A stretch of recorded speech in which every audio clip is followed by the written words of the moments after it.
لاہور شہر کے اندر دیکھا ہے کہ جن علاقوں میں سب سے زیادہ انسیڈنٹس ہیں، کل 12 بجے کے بعد یہ سارے علاقے جو ہیں ان کو بہت حد تک بند کر دیا جائے گا تاکہ ہم اسپریڈ آف یہ جو ٹرانسمیشن ہے اور وائرس وہ اس بند کرنے کے بعد اسے روک سکیں۔ وہ ہے شادرہ، ہماری وال سٹی کے کچھ علاقے ہیں، مزنگ، شاد باغ، ہربنس پورہ، گلبرگ کے کچھ علاقے ہیں، کچھ علاقے کینٹ کے ہیں، نشٹر ٹاؤن تقریباً سارا ہی، علامہ اقبال ٹاؤن میں کچھ سوسائٹیز ایسی ہیں جن میں پھیلاؤ بہت زیادہ ہے، ان کو بھی بند کر دیا جائے گا۔ اس میں کھانے پینے کی اشیاء، آپ کے جو فارمیسیز ہیں وہ اسی طرح جس طرح پہلے تھا وہ کھلی رہیں گی، وہ باقاعدہ لسٹ جو ہے وہ آویزاں کر دیں گے کمشنر صاحب، اور یہ کل رات 12 بجے سے اس پہ امپلیمنٹیشن شروع ہو جائے گی۔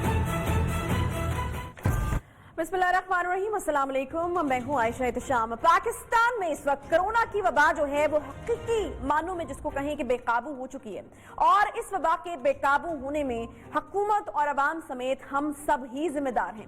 آج جب پوری دنیا میں اس وبا پر قابو پایا جا رہا ہے، وہ ممالک جہاں پر بدترین صورتحال رہی، ہم نے ویڈیوز دیکھی، ہم نے لوگوں کو دیکھا کہ کن حالاتوں میں ہیں، لیکن ہم نے پھر بھی سبق جو ہے وہ نہیں سیکھا، وہ بھی وہاں پر سخت احتیاطی تدابیر اپنانے کے بعد آج ہم دیکھ رہے ہیں کہ کرونا سے جو ہے وہ چھٹکارا حاصل کر چکے ہیں۔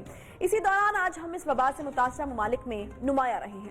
آج حکومتی وزراء بھی یہ مان رہے ہیں کہ ہم نے اس وبا کو سمجھنے میں ایک بڑی غلطی کی ہے، ہم اب تک اس وبا کو سمجھ ہی نہیں پائے ہیں۔ جب ہم نے اس وبا کو زکام اور نزلہ اور کھانسی کہا تب یہ وائرس بے قابو تھا، جب ہماری عدالتوں نے بازار کھولنے کی اجازت دی تب بھی یہ وائرس بے قابو تھا، جب ہم نے لاک ڈاؤن کے حوالے سے ہم نے بات کی کہ یہ وائرس بالکل بے قابو تب بھی تھا جب ہم نے لاک ڈاؤن کیا، اور جب ہم نے لاک ڈاؤن نرم کیا تب بھی یہ وائرس بے قابو تھا، جب ہم نے لاک ڈاؤن کو سمارٹ لاک ڈاؤن میں تبدیل کیا تب بھی یہ وائرس بے قابو تھا۔ ہم بار بار اپنے پروگرامز میں سائنسدانوں اور ڈاکٹرز کو مدعو کرتے رہے اور وہ بار بار یہی کہتے رہے کہ یہ خاموش قاتل ہے، اور ہم نے اس وائرس کو قابو کرنے کے لیے جو اقدامات کیے ہیں وہ دراصل اس وائرس کو بے قابو کر دیں گے۔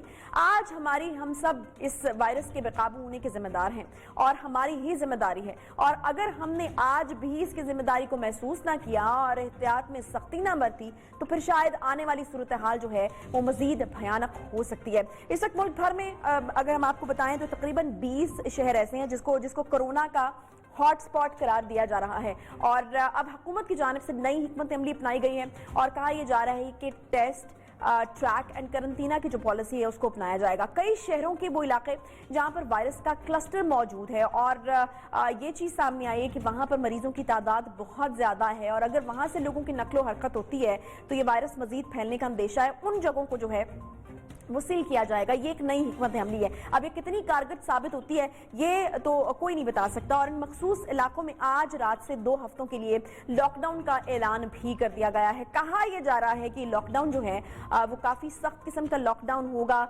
تقریباً جو ہے وہ ایک سیل کرنے کی سی پالیسی ہوگی، کرفیو جیسا لاک ڈاؤن ہوگا۔ کیا اس پالیسی کے بعد اس وائرس پر قابو پایا جا سکے گا؟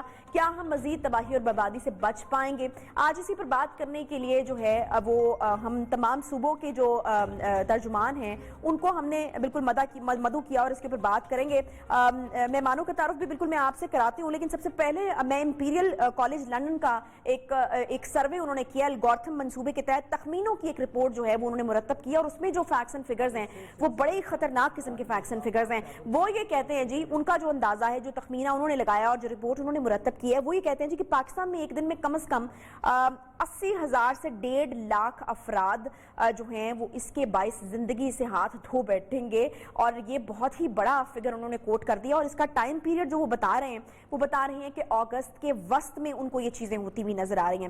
پھر وہ یہ کہتے ہیں کہ اگست سے دسمبر کے بیچ میں جو ہے یہ ٹرینڈ آہستہ آہستہ نیچے آنا شروع ہوگا، اور اس کے بعد جنوری 2021 تک ان کو لگتا ہے کہ پاکستان سے جو یہ وائرس تقریباً ختم ہو جائے گا، اور جو لوگ اس سے افیکٹ ہوں گے ان کی تعداد وہ 1.35 کروڑ سے 1.5 کروڑ تک وہ لوگ بیان کر رہے ہیں۔